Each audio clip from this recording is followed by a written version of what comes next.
Olá, boa tarde, estamos chegando, o programa Gente que Fala está no ar, 12:02, eu sou o Mauro Friesman, nossa audiência nos acompanha pela Rádio Trianon, AM 740 de São Paulo, Rádio Universal AM 810 de Santos, você nos vê pelas redes sociais, imagens do Instagram, do Facebook e também do nosso canal no YouTube, aquele convite diário para você seguir a gente, curtir, compartilhar os nossos conteúdos, interagir com o programa a partir de agora. Vai o número do WhatsApp, 973350038, de novo, 973350038, e nas redes sociais, não se esqueça, marque sempre a hashtag Programa Gente que Fala.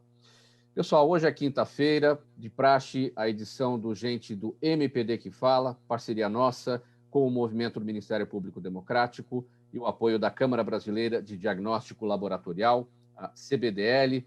Vamos formar o nosso time, colocar em campo aqui os nossos formadores de opinião. Com a gente hoje, Dr. Ricardo Prado, procurador de Justiça aposentado, professor, presidente do Movimento do Ministério Público Democrático. Seja bem-vindo mais uma vez, procurador, ao Gente que Fala. Tudo bem? Bom dia, Mauro. Bom dia aos colegas de mesa, aos ouvintes, aos espectadores. É um prazer e uma honra muito grande poder estar aqui falando com vocês. Também compondo a nossa bancada hoje aqui do Gente do MPD que Fala, a doutora Heloísa Arruda, procuradora de Justiça, ex-secretária municipal de Direitos Humanos, também ex-secretária de Justiça do Estado de São Paulo. Procuradora Heloísa, muito bem-vinda, tudo bem? Tudo bem, bom dia, Mauro. Eu gostaria de cumprimentar todos os que estão ouvindo e assistindo essa transmissão. É uma satisfação, uma alegria estar aqui. Muito obrigada. Muito obrigado pela presença. Também conosco, Fábio Arcuri de Carvalho, farmacêutico. Fábio é o diretor da Thermo Fisher Scientific e presidente do Conselho de Administração da CBDL, a Câmara Brasileira de Diagnóstico Laboratorial. Fábio, tudo bem? Tudo bem, boa tarde a todos, boa tarde Mauro, Ricardo, Heloísa e colegas, boa tarde ouvintes, muito obrigado pelo convite e será um prazer aqui compartilhar esses minutos aí entre nós aqui e com o público que nos ouve e eventualmente nos vê também. Obrigado.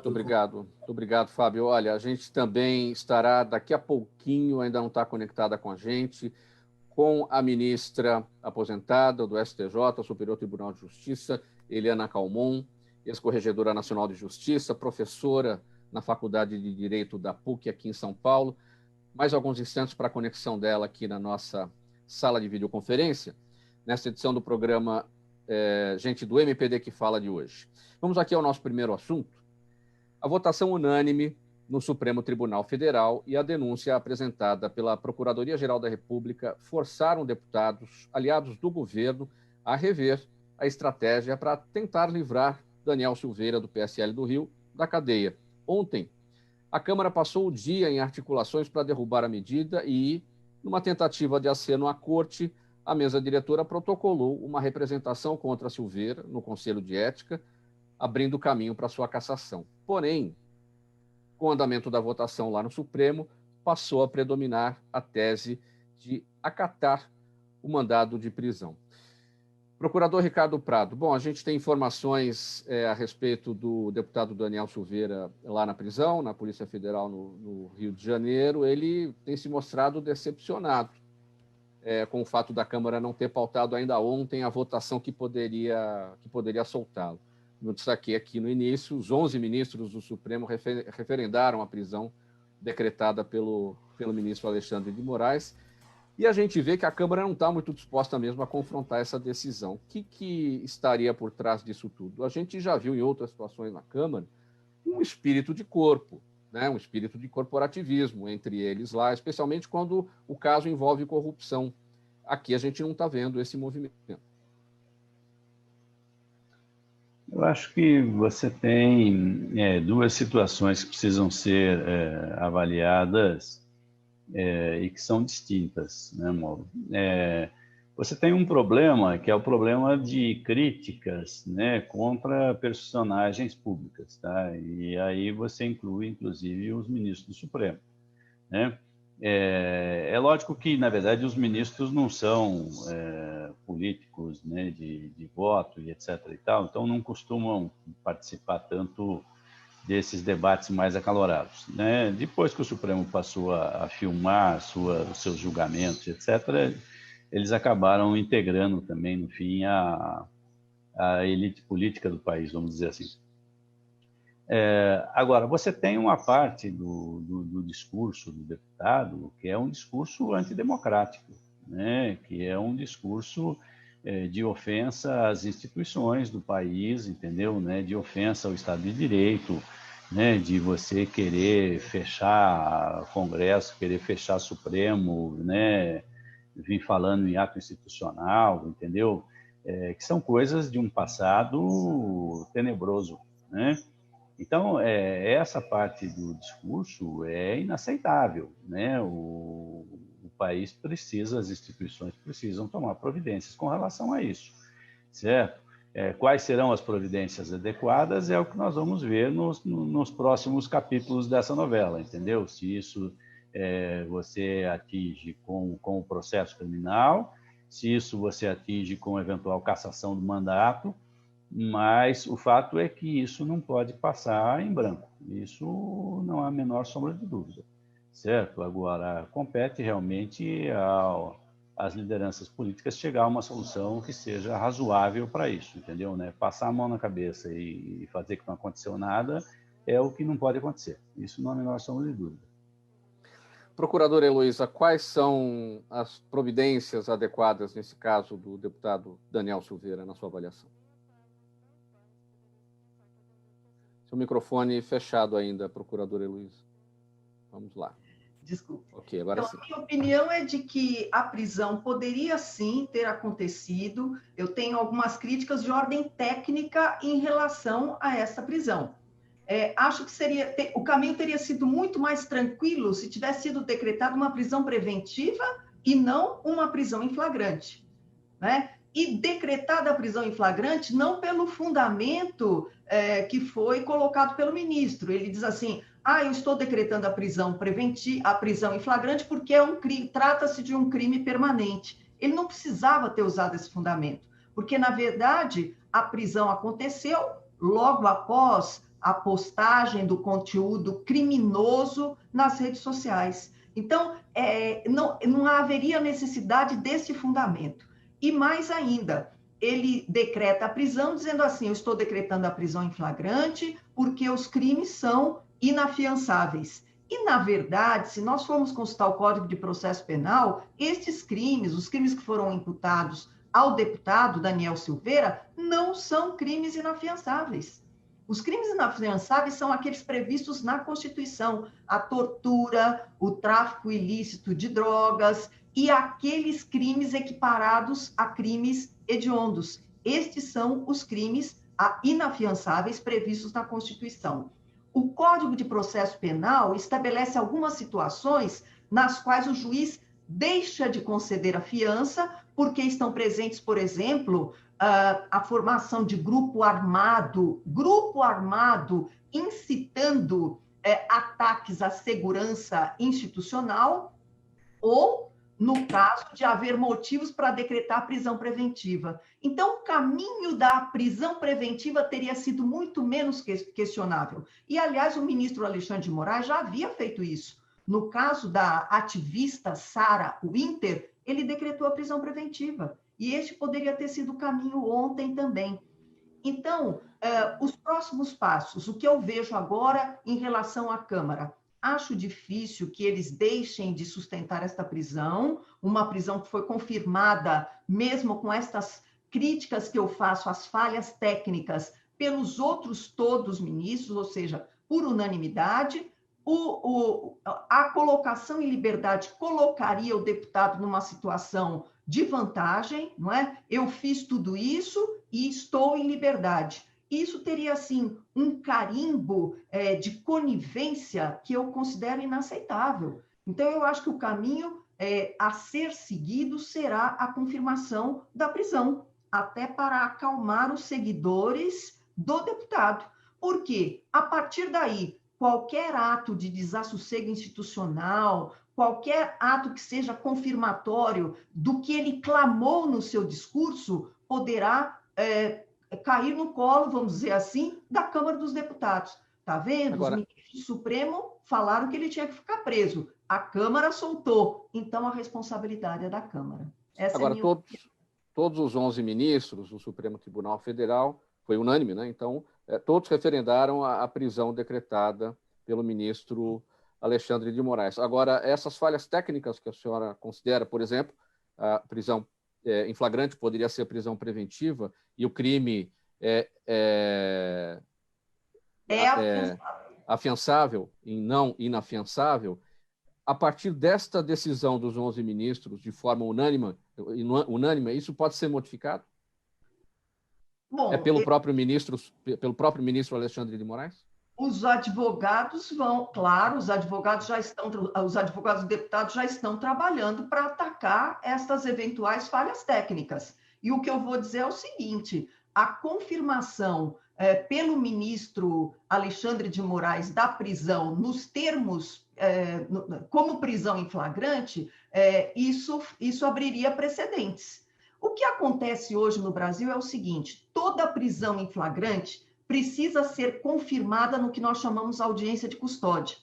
Então, na audiência de custódia, os juízes, ou o juiz singular, no caso dos crimes que são julgáveis perante a justiça comum, justiça ordinária, o juiz de primeiro grau, os juízes transformam a prisão em flagrante em prisão preventiva ou em outras medidas cautelares restritivas de direito. Então, essa prisão em flagrante passará por este crivo, que será transformá-la em uma prisão preventiva definitiva. Então, o eventual vício de origem vai estar sanado.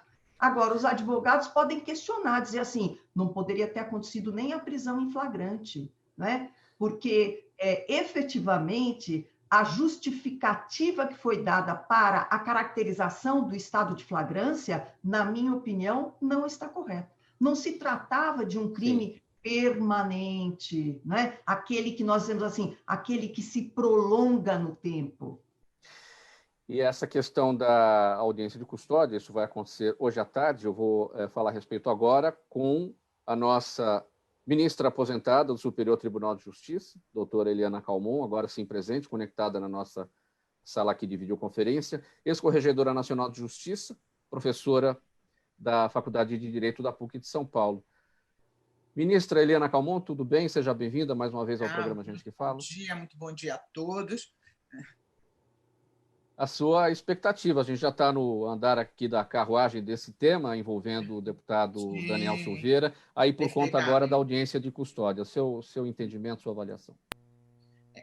Bem, o que eu acho é o seguinte: nós estamos muito mal no Brasil em termos de técnica de processo penal. As coisas se passam de uma forma ou de outra, a depender dos personagens. E isto fez com que o Supremo Tribunal Federal chegasse a uma situação de desmoralização a ponto de um deputado fazer as acusações que fez de uma forma absolutamente inaceitável. E a falta de tranquilidade e a preocupação em não ser colocado em desvantagem pelos aspectos de desmoralização, fez com que a Corte se apressasse em tomar uma decisão que, sob o ponto de vista técnico, como bem expressou a nossa colega a que me antecedeu, está absolutamente equivocado. Equivocado e um equívoco que só traz prejuízos para o próprio Supremo Tribunal Federal, porque a correção disto poderá criar maiores problemas. Então, hoje nós estamos com uma situação em que a Câmara dos Deputados não tem condições de abrir uma guerra contra o Supremo Tribunal Federal, porque isto é uma briga de gato e rato. Na realidade, é isso que nós estamos vendo.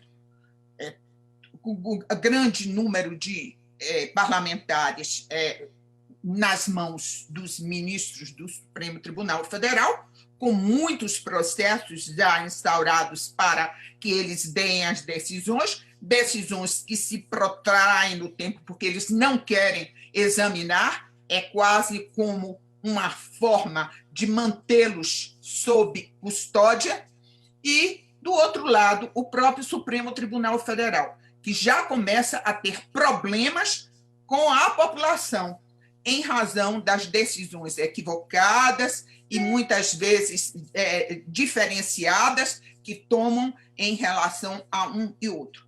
O que eu vejo é que é impossível que a Câmara não aceite chancelar aquilo que já foi adotado pelo Supremo Tribunal Federal. Eu entendo que as palavras do deputado foram extremamente agressivas ao Supremo Tribunal Federal, fora de contexto para uma autoridade como é um deputado federal, e merecia efetivamente ter uma reprimenda. Mas a pressa de decidir do Supremo levou a uma situação que hoje nós não sabemos como é que se vai sair. Todos estão em saia justa. Fábio Arcuri, o seu olhar sobre esse tema não é dentro do seu escopo, né, na área da saúde, na área da indústria farmacêutica, mas vamos lá, como é que é o seu olhar enquanto cidadão? Eu vou falar como cidadão. Eu acho que um dos grandes males que tem o Brasil, talvez o maior mal nesse tópico, é a imunidade parlamentar. É a história de que esses indivíduos que lá nos representam respondem a uma justiça e não no mesmo caminho que a nossa. Eles respondem a outra justiça. E esse, para mim, é o primeiro ponto. E o segundo ponto, independente de tudo que foi dito pela doutora Eliana e Heloísa e pelo doutor Ricardo, que são, obviamente, técnicos do assunto, então jamais me atreveria a falar nem tenho condições, o indivíduo tem que estar preso e acabou. Como ele vai estar preso, eu não sei. Essas coisas não podem mais acontecer no Brasil. Essas e outras que não vêm ao caso. Mas no caso específico, ele não tem a menor condição. O indivíduo que fala da maneira como ele falou e se comportou da maneira como ele se comportou, não tem a menor condição de estar sentado ali no parlamento. É condição zero. Né? De modo que ele precisa ser expurgado de lá de alguma maneira. Eu falo isso como cidadão.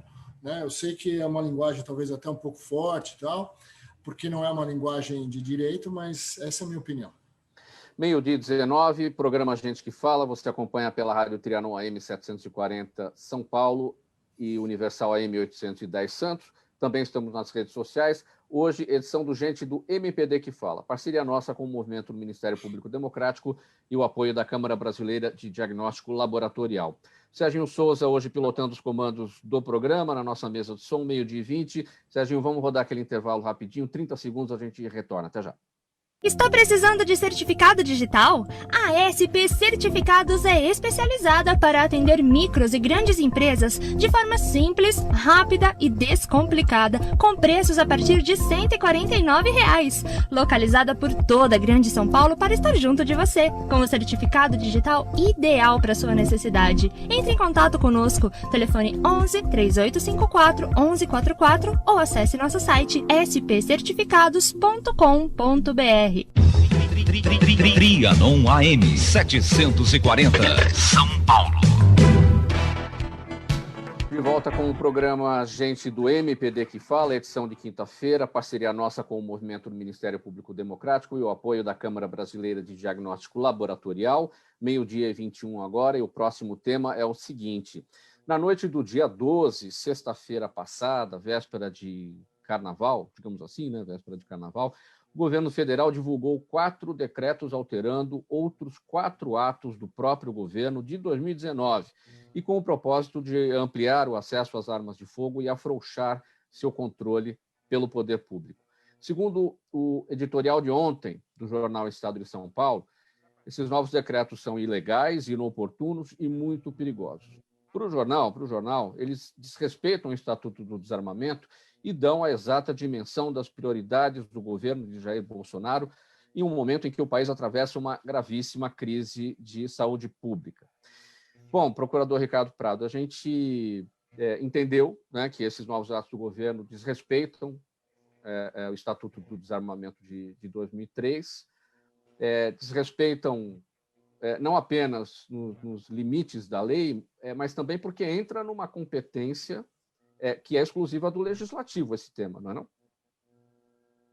Não é completamente exclusiva do legislativo. Há um resíduo de competência que é do executivo, que é a regulamentação da lei.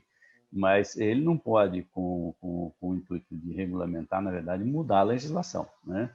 Então, e a lei já estava regulamentada, né? Ele vem modificando isso gradativamente, de forma insistente, entendeu? Né? No intuito de facilitar a posse de armas por parte da comunidade que ele representa, entendeu? Né? Então, é muito ruim, na verdade, é uma política desastrosa para o país, entendeu? Né? E isso não traz boas coisas, na verdade. A gente há esse discurso, né, de que as pessoas precisam ter arma para se defender, etc. E você tem estudos e estatísticas demonstrando, na verdade, que as pessoas que estão mais próximas das armas, aquelas que têm armas em casa, na verdade, têm uma chance maior, na verdade, de acabarem vítimas dessas próprias armas, né? Eu me lembro bem de um processo que eu atuei, de um guarda de rua que, uma vez durante o serviço, ele trabalhava armado e ele foi abordado por dois rapazes, por dois assaltantes, que encostaram nas costas dele um cano, tá? E anunciaram o assalto. E ele tomou aquilo como se fosse uma arma, porque um cano nas costas você não tem como distinguir, né? E os rapazes tomaram a arma dele e mataram ele com a própria arma, com a arma que era dele de vigia. Certo? Então, quer dizer, aquilo que, na verdade, ele achava que iria protegê-lo, na verdade, foi a causa da morte, que não teria ocorrido se ele não tivesse armado. Então, essa é uma de muitas histórias desse tipo, entendeu? Né? Então, é um argumento falacioso, entendeu? Né? Quer dizer, numa época em que você está tentando buscar salvar vidas e você vem com um discurso de proliferação de mais mortes, entendeu? Acho lamentável. Ministra Eliana Calmon, sobre esse tema, eu quero relacionar todas essas novidades aí dos últimos dias com esses decretos, com um entendimento seu, recentemente, de que o motivo da queda do ministro Sérgio Moro foi a tentativa de investigar contrabando de armas e investigação de milícias também. Perfeitamente. Na realidade, quando nós vimos a questão de se condenar o então ministro Sérgio Moro, em razão de uma substituição de um delegado da Polícia Federal em uma cidade muito pequena do Rio de Janeiro, e que ninguém entendeu a preocupação do presidente da República em insistir na substituição deste delegado.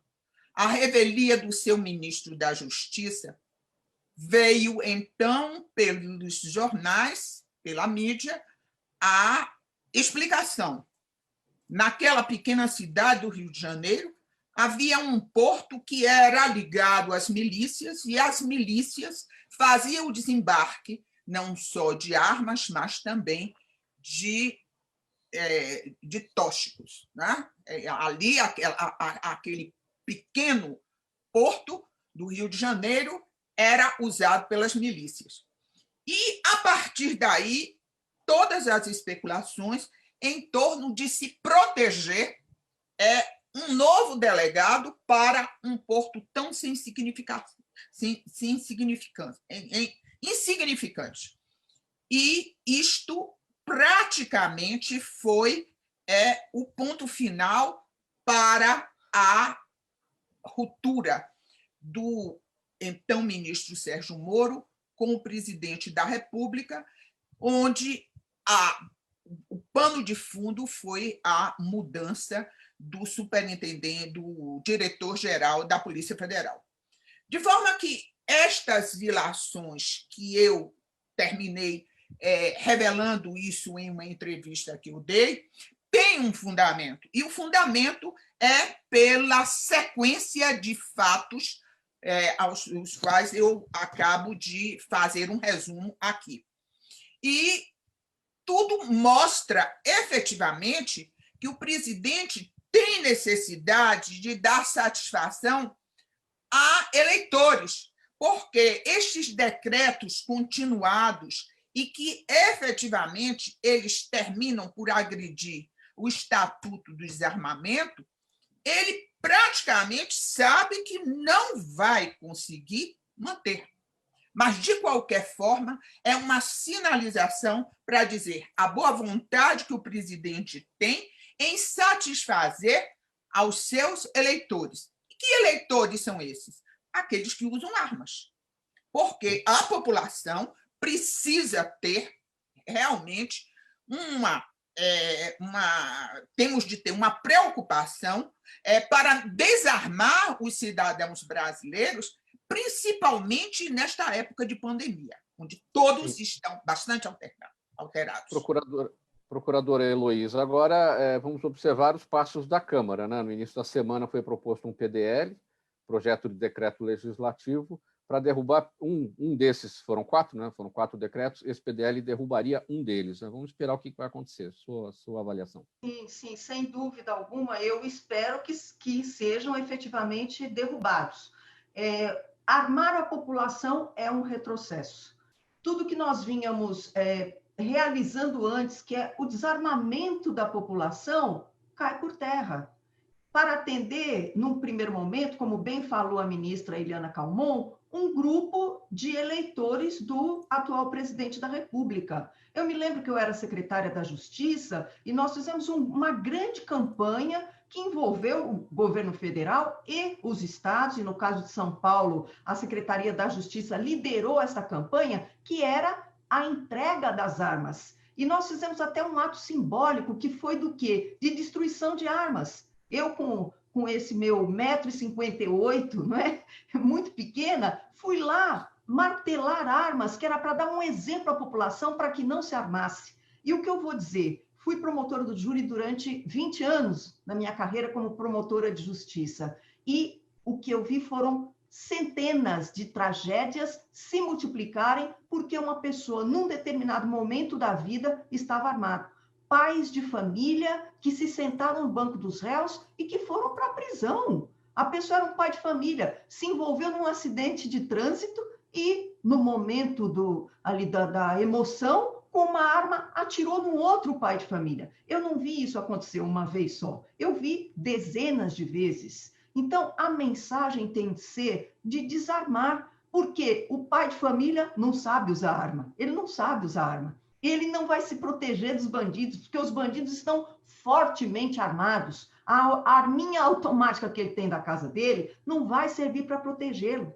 Então, a campanha tem de ser o contrário. E nisso eu digo assim, a liderança que nós estamos tendo para armar a população é uma liderança negativa. Não vai terminar bem essa história.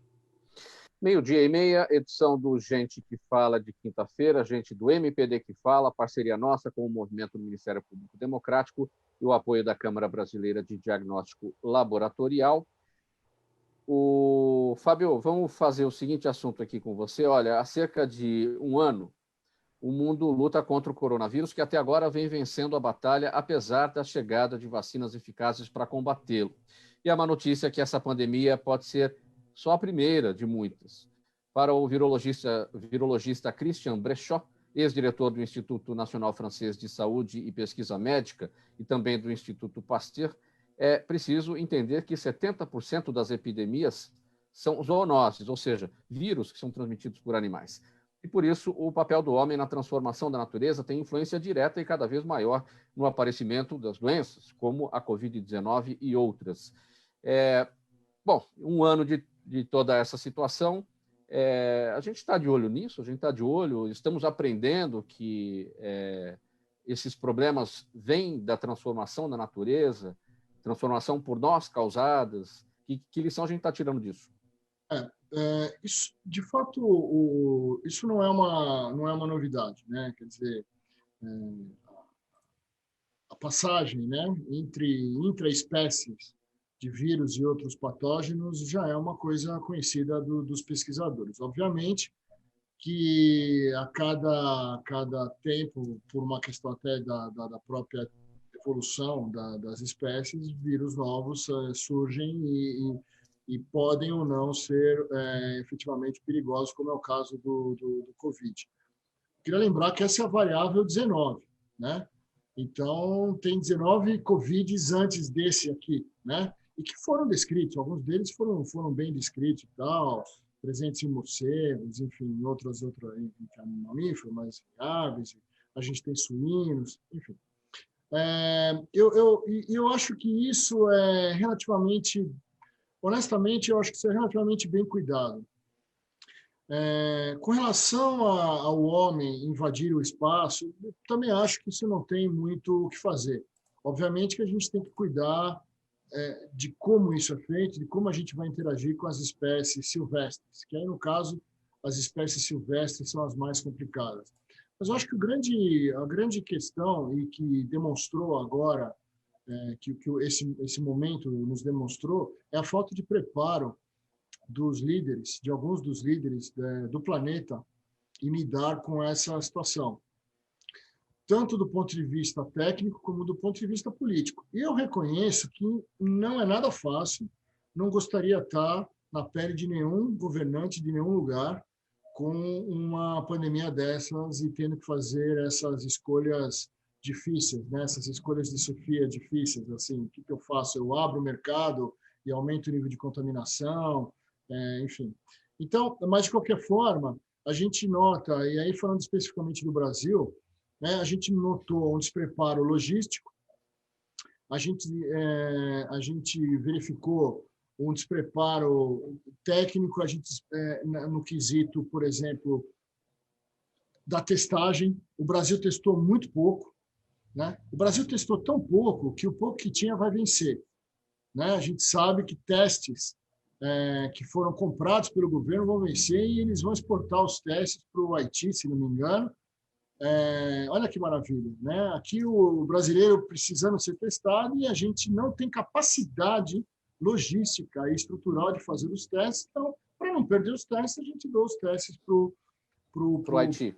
Né? Então, só para concluir a minha fala, eu acho que o grande problema, acho não, eu estou certo que o grande problema são esses dois. Falta de preparo da liderança dos países em lidar com isso, ou alguns países lidaram melhor, outros não, mas no nosso caso específico, a falta de logística e de estrutura, tanto para a testagem, que ainda é importante, e depois da vacinação seguirá importante, porque nós precisamos fazer a avaliação da soroconversão das pessoas que foram vacinadas e entender o nível de proteção que essa vacina, ou que as vacinas que cada um de nós tomará, vai conferir a nós como pacientes, e por fim, a vacinação em si, que a gente nota que a gente está claudicando bastante para poder cumprir com o plano de vacinação. 12h35, programa Gente que Fala, edição de quinta-feira. Gente do MPD que Fala, parceria nossa com o movimento do Ministério Público Democrático e o apoio da Câmara Brasileira de Diagnóstico Laboratorial. Estamos pela Rádio Trianon AM 740 São Paulo, Universal AM 810 Santos, e você também nos vê pelas redes sociais. Termina hoje a licença tirada pelo senador Chico Rodrigues, do Democratas de Roraima, flagrado pela Polícia Federal em outubro do ano passado com dinheiro na cueca. Líderes partidários prevêem constrangimento com o retorno, já que ele ainda não deu as explicações necessárias sobre o malote de R$33 mil que escondeu durante a operação da Polícia Federal. O caso nunca chegou a ser analisado pelo Conselho de Ética e Decoro Parlamentar, que se reuniu pela última vez em setembro de 2019.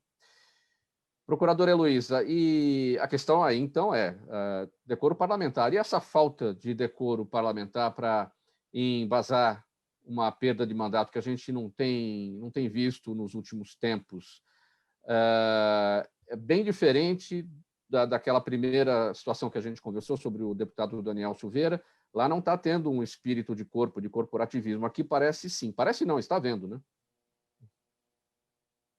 Microfone, procuradora. Sem dúvida alguma, espírito de corpo presente, não é? Quando nós deveríamos estar caminhando para cada vez mais concretizar e dar mensagem de combate à corrupção, porque é isso que a população espera, nós temos situações como essas, não é? De retorno desse parlamentar, que nada foi só falado, tudo foi filmado, tudo foi visto. E quais são as justificativas? Hoje eu lia algumas notícias dizendo assim, não, mas ele tem uma justificativa para o que aconteceu. Que justificativa pode haver? Ter o dinheiro na cueca para pagar funcionário. Esta é a justificativa que ele tem, não é? Quem é que guarda dinheiro na cueca para pagar funcionários? Mas algumas vozes já estão acolhendo esta justificativa. E eu digo assim, advogando em causa própria, porque a pessoa pode se ver na mesma situação, o que é terrível para o país, o que a população espera, e o Instituto Não Aceito Corrupção, encabeçado pelo nosso amigo Roberto Liviano, está aí para confirmar o clamor da população, basta. Nós não queremos mais. Chega de corrupção nesse nosso país, na história desse nosso país, que é geradora de pobreza, que é geradora de tantas tragédias. Então, é uma vergonha, é uma absoluta vergonha, é a perpetuação da falta de decoro parlamentar. Vamos ver. Procurador Ricardo Prado, nós vamos ter uma resposta para essa cueca cofre? O Senado tá com a palavra, Mauro, entendeu, né? Esperamos que venha alguma coisa interessante aí. Infelizmente, não é o que a gente tem visto nos últimos tempos, né? Nós tivemos um período até em que as cassações de mandato estiveram bastante na agenda, tanto da Câmara como do Senado, né? Nós tivemos um período em que vários deputados foram cassados, depois nós tivemos, inclusive, um incidente no Senado que levou, inclusive, a perda, inclusive, do presidente da casa, inclusive, na época, o senador Antônio Carlos Magalhães, na questão da violação do painel do plenário. Não sei se você já é um fato mais antigo, mas ele e o então líder do governo, o senador Arruda, foram ter um mandato naquela ocasião. Então, você tinha uma época em que as coisas estavam funcionando. Depois, com o surgimento da Lava Jato, isso retrocedeu, né? Quer dizer, parece que a responsabilidade do combate à corrupção ficou só para o Ministério Público, ficou só para o Judiciário, né? E os parlamentares e os senadores se isentaram dessa função, né? E é deles, né? Quer dizer, principalmente dentro da própria casa, né? Quer dizer, se a gente quer um país limpo, se a gente quer um país organizado, o exemplo tem que vir do dono da casa. Quer dizer, então a Câmara tem que fazer a sua limpeza, o Senado tem que fazer a sua, né? O Judiciário tem que fazer a sua, o Ministério Público tem que fazer a sua, certo? Né? E eu posso testemunhar no caso aqui de São Paulo, entendeu? O Ministério Público tem feito, né? Você tem procurado, entendeu? Quando os casos têm aparecido, entendeu? E infelizmente às vezes aparece, certo? Você tem que fazer, tem que cortar, tem que botar para fora, né? Você não pode permanecer, né?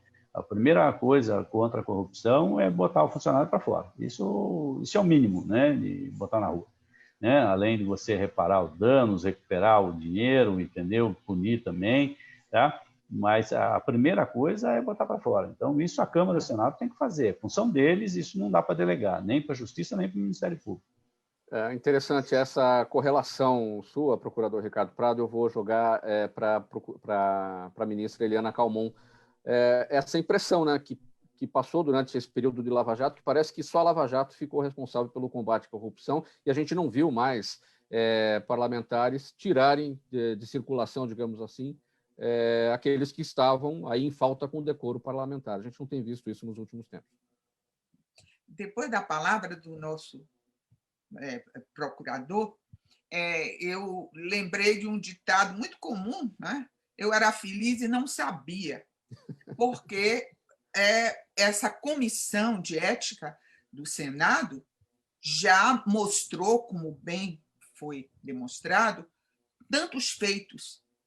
E o Brasil, na época de pandemia, onde tudo está funcionando online, inclusive julgamentos e condenações do Supremo Tribunal Federal, de outros tribunais superiores, nós todos que somos da área de direito estamos fazendo audiências e estamos fazendo acontecer na justiça, e o único órgão que só pode funcionar presencialmente é a Comissão de Ética do Senado. Então, eles fecharam a Câmara, dizendo que não podem funcionar porque esta Câmara só pode funcionar presencialmente, sem justificativa alguma. E isso já demonstra efetivamente que eles não estão interessados na ética. Eles estão interessados em se proteger.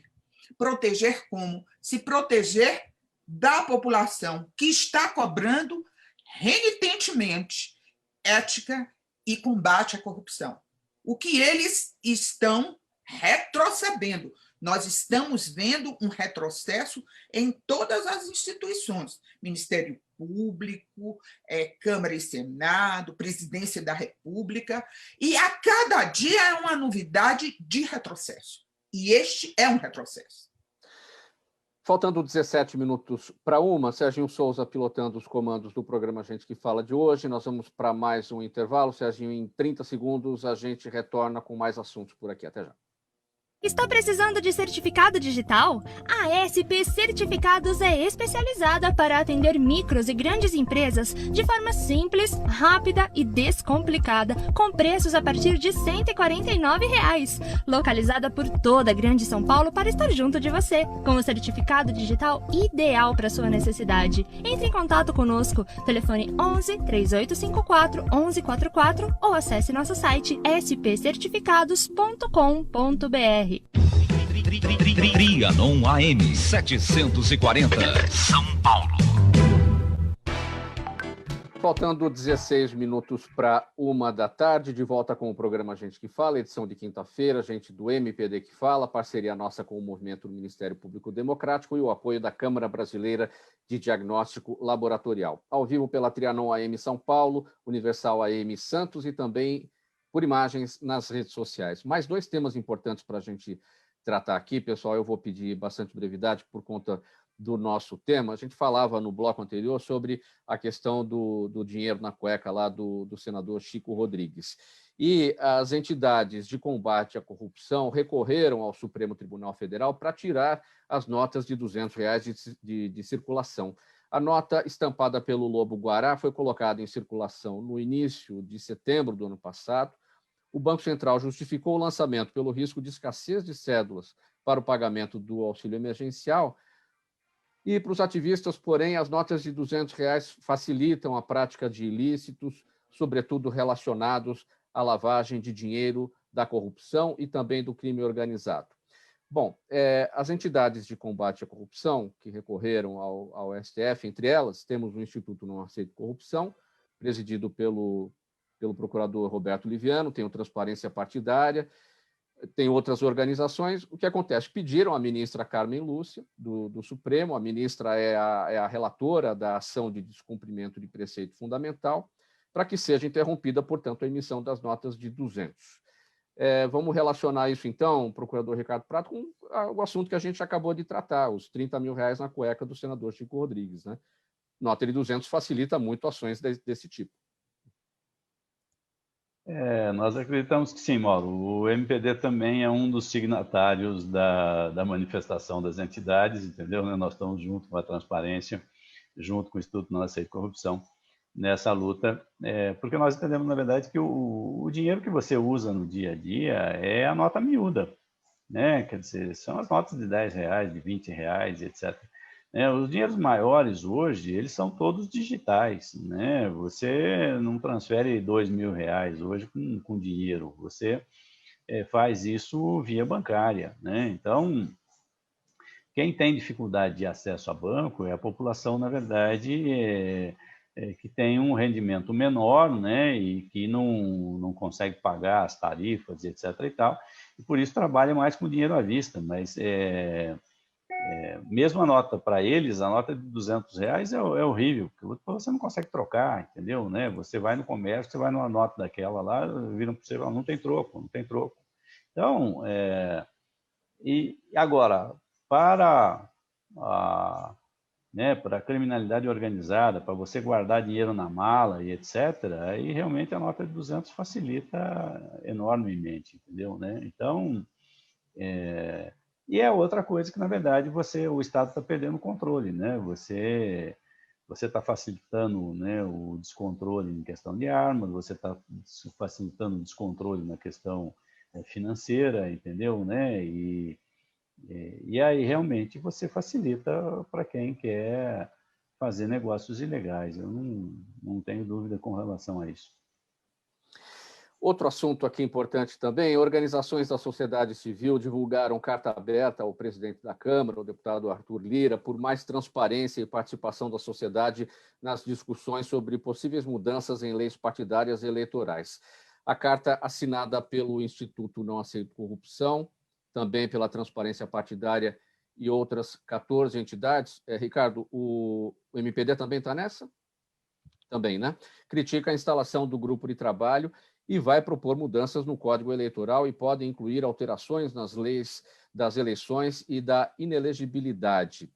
O que acontece é o seguinte, esse grupo os trabalhos desse grupo seriam concluídos num prazo muito curto, em apenas 70 dias. Então, essas entidades, o Instituto Não Aceita Corrupção, a Transparência Partidária, o Movimento do Ministério Público Democrático e tantas outras, o que essas entidades dizem? O efetivo compromisso com a transparência e o processo legislativo e a real abertura à participação social demandariam a urgente conversão do referido grupo de trabalho numa comissão especial, ou seja, não seria apenas um grupo de trabalho, mas uma comissão especial para ter, já que isso está dentro das regras, inclusive, lá da Câmara dos Deputados, e essa comissão teria um tempo muito maior.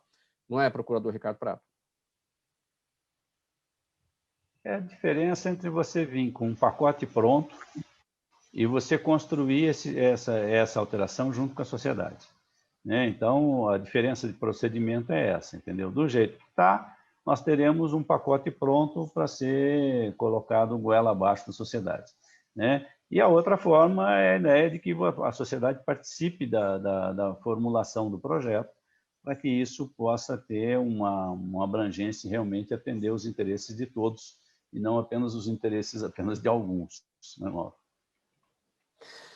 Faltando 11 minutos para uma, pessoal, vamos entrar aqui nas perguntas enviadas pela nossa audiência, até por conta aqui do tempo já corrido.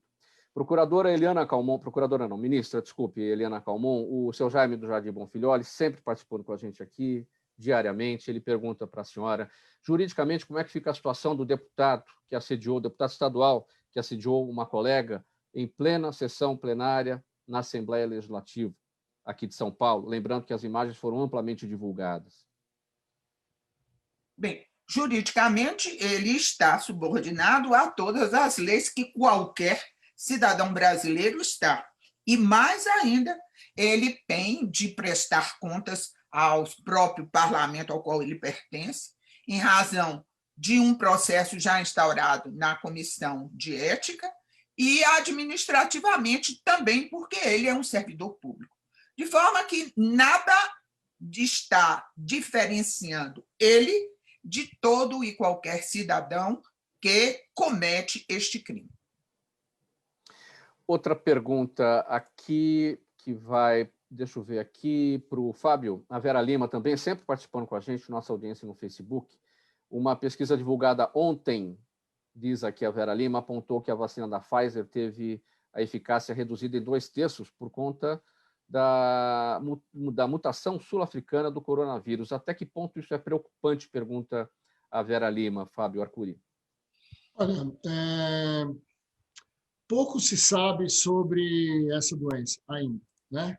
Então, a única recomendação que eu posso te dar e dar a todos os ouvintes é vacinem-se. Independente de qual vacina a gente vai tomar, vacinem-se. Todos esses dados, eles vão, no curso do tempo, eles vão sofrer essas variações, justamente porque o conhecimento que temos, o conhecimento científico que temos sobre a vacinação, sobre a doença, sobre como a vacina se comporta nos diferentes grupos humanos, ainda são informações muito escassas, tá certo? Então, você viu essa notícia, outras notícias virão. Da mesma maneira, você viu que na Turquia o índice de proteção da mesma Coronavac é maior do que aqui no Brasil, ou revelou-se maior que aqui no Brasil. Tem várias questões que aqui a gente não vai conseguir discutir, mas a mensagem principal, eu reitero, vacinem-se, né? Isso é o mais importante. Independente de qual vacina cair para nós no posto de saúde, vamos tomar a vacina, que isso é o mais importante. Fábio Arcuri, o que está acontecendo que a gente tem visto aí em diversas situações, essas vacinações, vamos tratar como fakes, né? A pessoa está lá, o técnico está lá aplicando, está fazendo de conta que está e não está empurrando o êmbolo, não está... Enfim, tem vários episódios, vários casos assim. O que está acontecendo com a moral, com a ética das pessoas, hein?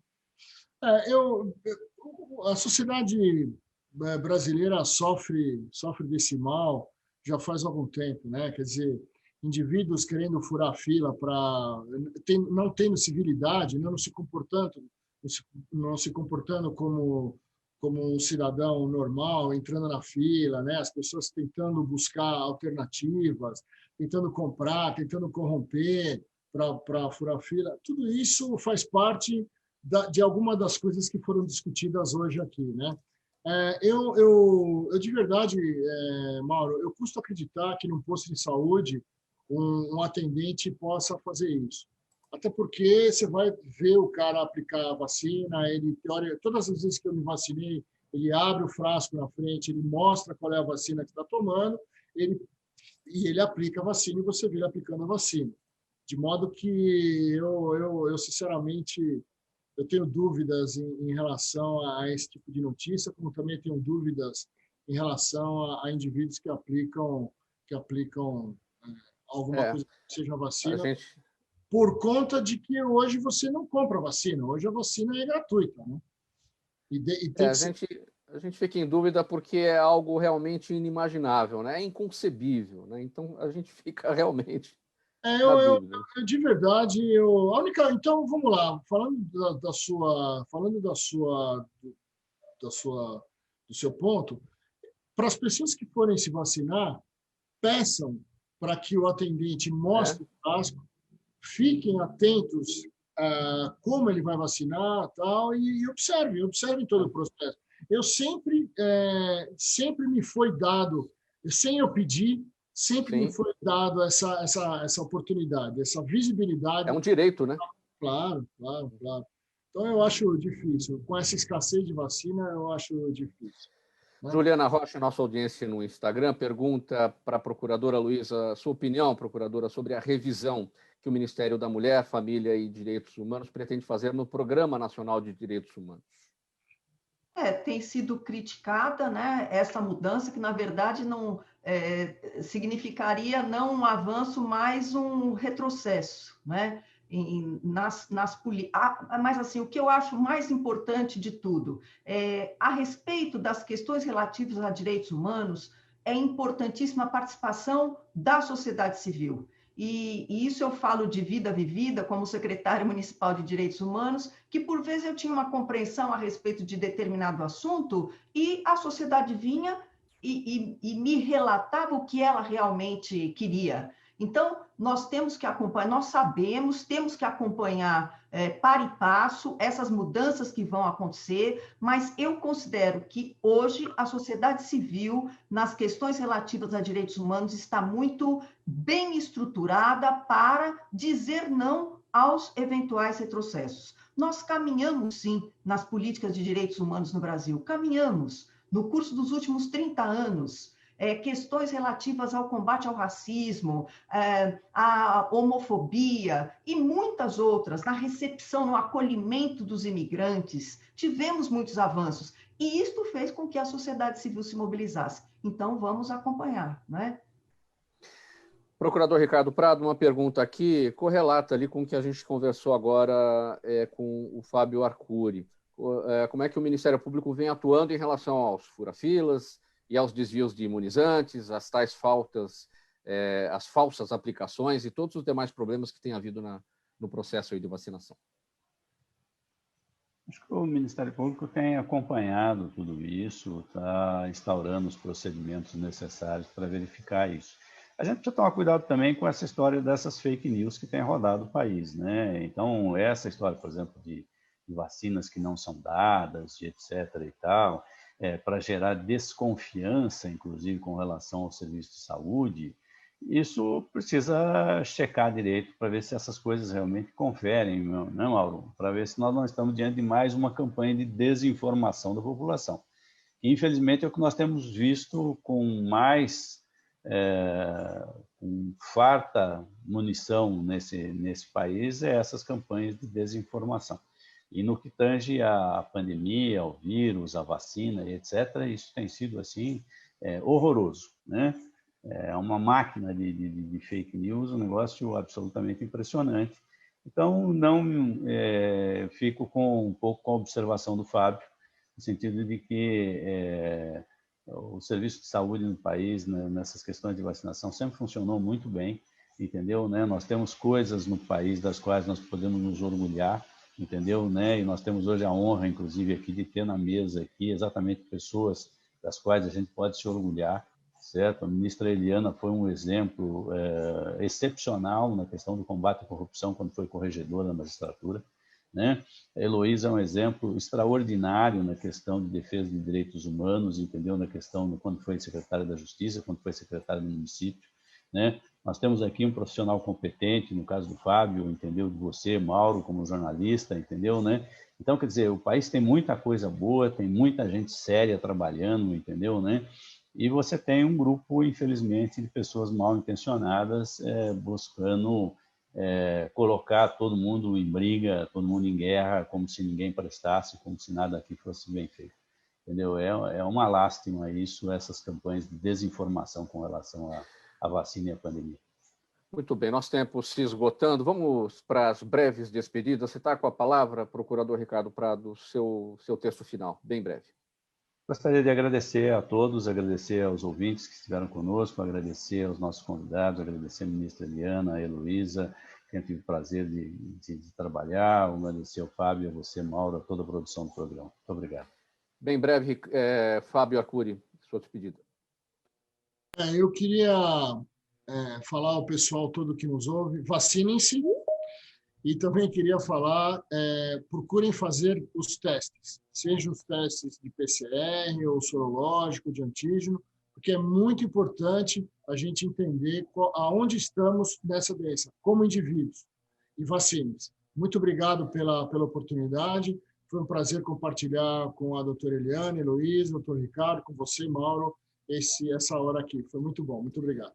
Procuradora Heloísa, bem breve, o nosso tempo já bem em cima, por favor. Só agradecer, Mauro, o convite, reiterar a minha satisfação de ter estado com o Ricardo, o Fábio, com a ministra Eliana Calmon, e a mensagem é: vamos resistir às conquistas de direitos humanos e à preservação da democracia no Brasil.